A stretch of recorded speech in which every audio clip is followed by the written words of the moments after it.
Hi, I'm Willie Mayette from HomeSchoolPiano.com, and in this series of videos, I'm going to be speaking directly to you parents. What I'm going to do is I'm going to give you some tips and tricks that I have used with students over the years, students of all ability levels and age levels, that really work well and help them to get to that next level in their playing. So we're going to start first of all with practice, because that's always the big one. You know, how much should I practice? When should I practice? Where? You know, all of that stuff. So let's go through that. First of all, how much should you practice? Typically, what I would say is if you have like a half-hour lesson, you should practice maybe a half hour a day. But you know what? Since you're doing lessons online, I would suggest that you start a little bit less. Okay? The reason for that is what you're looking for is you're looking for success. You want students, your students, okay, my students, I want my students to be successful from the beginning. And what happens is if you, try to get them to practice too much right at the beginning, they're going to burn out. It's kind of like that, around every January, gym memberships shoot way up because the new year and everyone has a resolution to go to the gym and exercise. And then about mid-January to February, everyone, a lot of people fall off, okay? Because they start too hot and heavy. So this way, instead if you start a little bit easier, okay, you can make it so that you'll find more success. Okay, so what I would say is like, if you did 15 minutes a day for about 3 to 4 days a week, that would be pretty good, all right? That would give you some consistent growth and progress. All right, now where to practice? You should find a quiet place to practice. If you have a keyboard, and the keyboard is like right in the middle of the living room, you got the TV on, the kitchen's over there, and brothers and sisters running around, that is not going to be very good practice, okay?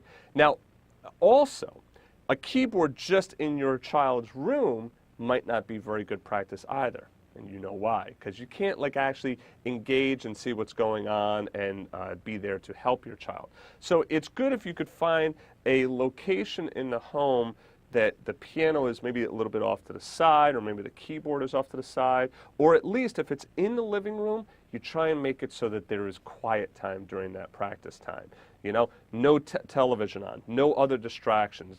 Take all of the other, devices and get them away. So this time is just for piano, right? And especially if you could focus 15 minutes just on that, that's going to help concentration as well. Because now it's not going to be, constantly texting and on some device, or you're just focusing on the piano, taking 15, 20, maybe even 30 minutes of your life to practice, all right?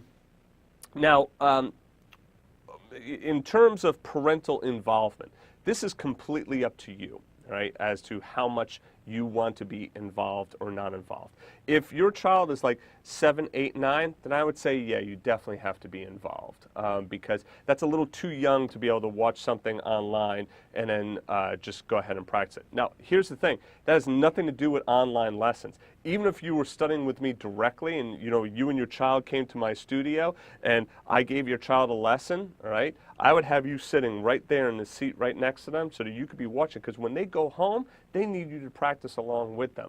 They're just too young at this point to really be able to stay focused and know what it is that they're supposed to be doing. Now, once they get into the teen years, now that gets to be different. Now they have much more autonomy, and they can go ahead and they can practice, and they should know what it is that they need to do on their own. You can also, remember, download the sheet music for each of the units, and then you can write down notes of what they should be doing, okay? You could work with them and say, okay, well, what do you think you should be doing here? Ask them questions. I find it also very helpful if you put them in the teacher role. If you say, I really don't know this all that well. Can you teach it to me? Can you explain to me what Willie's telling you to do? Because what happens is when they have to tell you, they have to explain to you what I explained to them, right?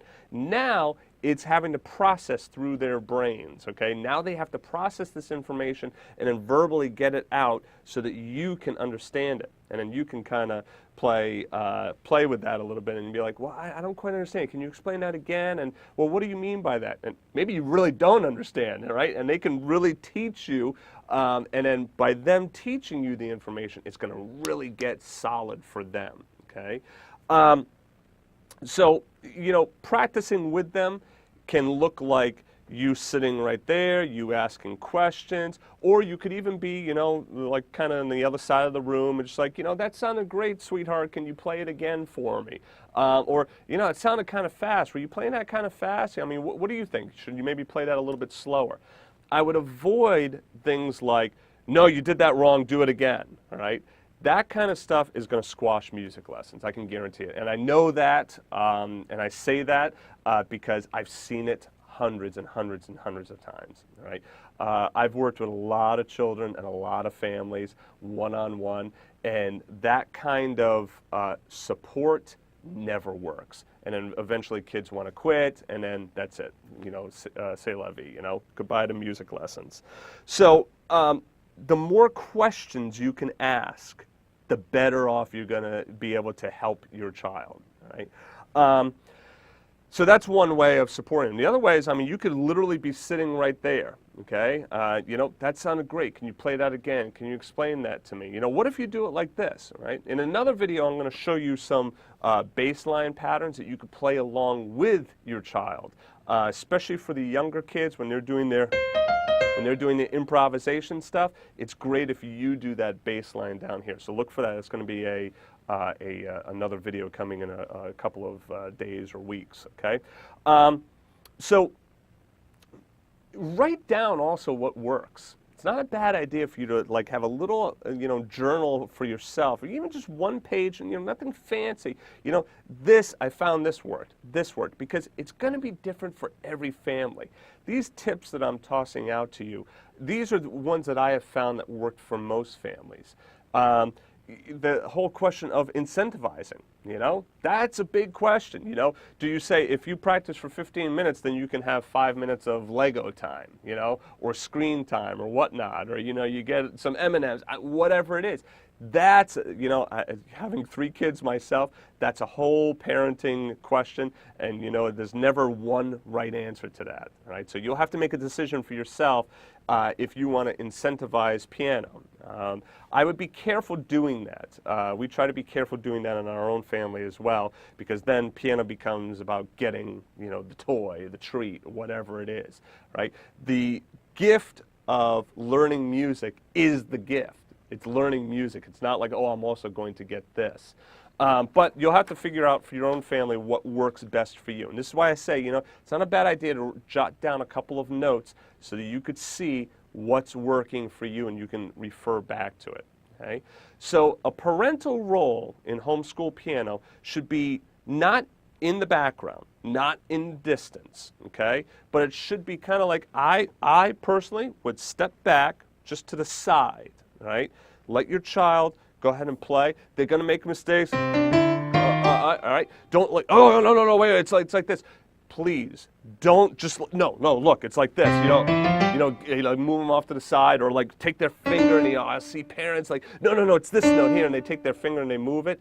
Allow your child the chance to make a mistake, okay? If they keep making a mistake and you see that they're getting frustrated, now that's the time to step in, all right? But if you're going to step right in as soon as they make a mistake and like start to correct them, then they're never going to learn how to deal with failure. They're never going to learn how to deal with mistakes. They're never going to learn how to recover from those mistakes, all right? So these are all important skills that you need to learn as a musician and as a pianist. How to be able to deal with these mistakes on the spur of the moment. When you're doing a performance, and you make a mistake, you're not going to have mom or dad there to be able to show you the right note to play. You're going to have to recover on your own, okay? So, and then finally, leave comments on the site, interact with other families through the Facebook comments on the site.